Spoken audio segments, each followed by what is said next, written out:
I'm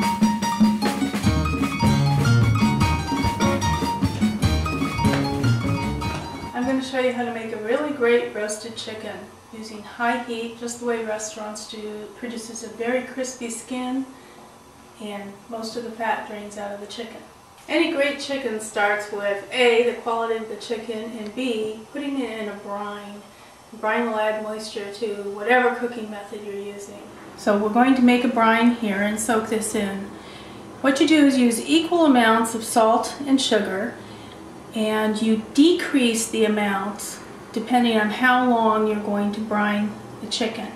I'm going to brine this for 4 hours, so I'm going to use more salt and more sugar. If you're going to do it overnight, use about a 1/4 cup of each unless you really like salt. So we add the salt and the sugar to our bowl, and this is a big bowl because we're going to put a big chicken in it. We add hot water, just enough to dissolve it, because you don't want to put your chicken in warm water. We add peppercorns, and you could add seasoning at this point, but it's not important because you're going to season the chicken later. Then you fill this with cold water.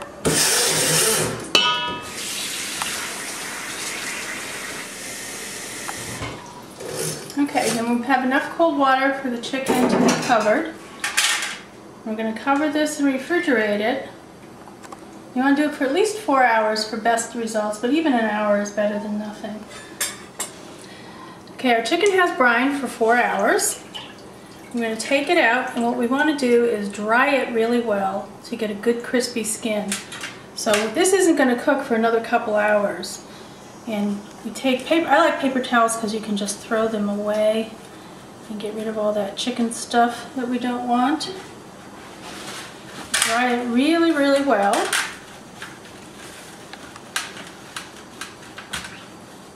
And dry the cavity even.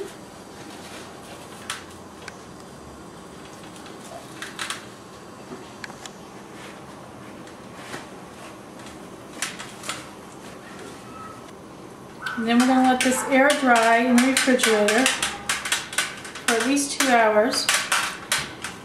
If you didn't have that amount of time, you could actually put a fan on it, which is what they do often in restaurant coolers. And then we'll be back to bake it.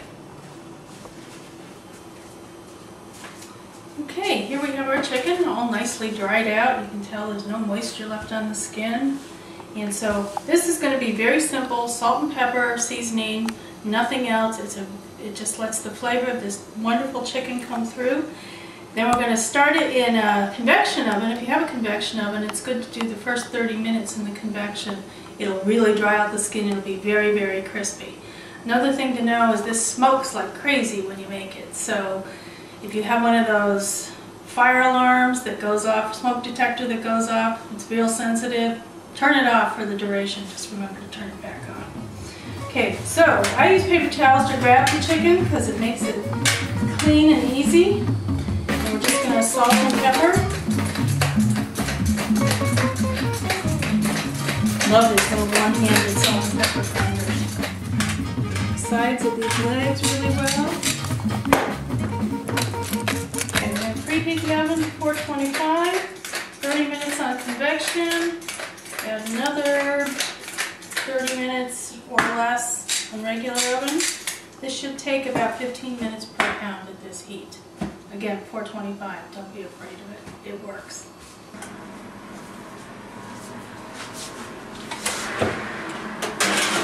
And there we go.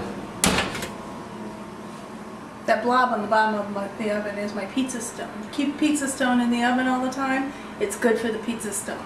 It gets it nice and hard. Alright, I've turned this chicken once during the convection cycle, and now I'm going to turn it again during the regular conventional oven cycle. And I've warned you, this is really smoky, so get ready.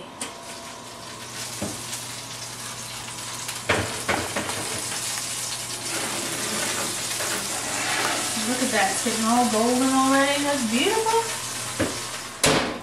And we'll set the timer, 15 more minutes, and we're done.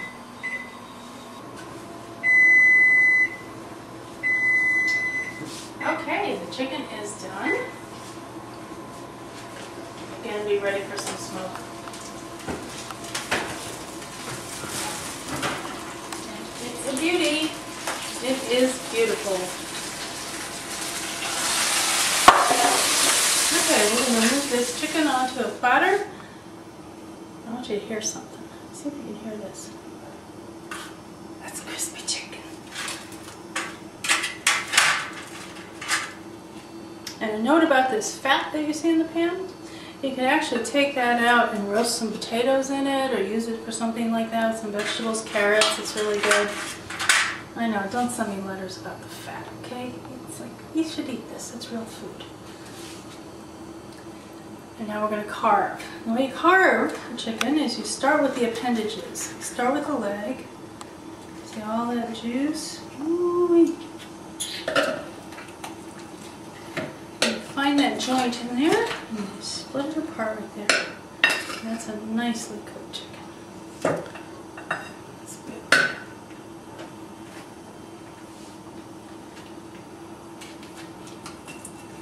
So you didn't baste this or anything? Don't baste it. It looks so moist. It is moist. But the reason it's moist is because you've sealed the skin up so tightly around it, it keeps all the moisture in the chicken. You've brined it to add moisture, and then you've sealed it to keep the moisture in.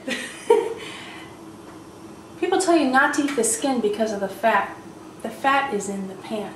It's not here. This skin is good. You can eat this. Itself? Alright, and then when you cut the breast, on a bigger chicken, you want to make sure everybody gets a piece of that skin. So you cut the breast so that you get some of that included. This is a smaller chicken, so probably this breast is just one portion. Look at how good that is. Oh my god, look at that. That's moisture. Beautiful.